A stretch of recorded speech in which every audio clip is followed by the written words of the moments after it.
Tak jedeme. Takže zmáčkneme domeček.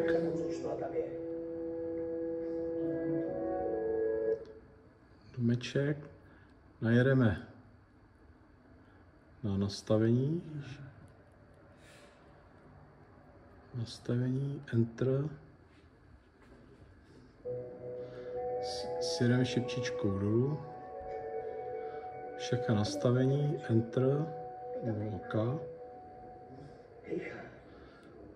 sjedeme na obecné, šipčička doprava a chceme ladit kanály. Enter.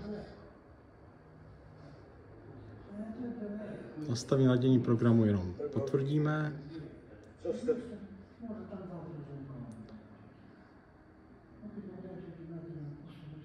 Automatické ladění programu potvrdíme. Tady musí být zaplá anténa a satelit, musí být zeleně. Tady dáme další. Vyhrát pouze digitální, zase dolů, potvrdíme. Tady bude Scaling FreeSat, my musíme dát další provozovatele.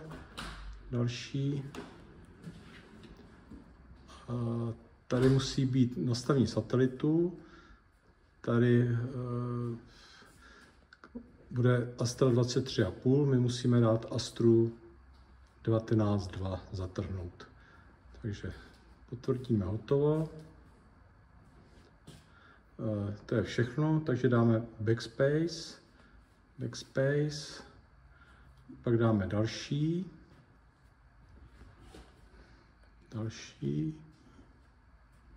Tady necháme zakodované programy zaškrtnutý, dáme další a teď se ladí. Ladění trvá tak 4 minuty. No. To je vlastně všechno.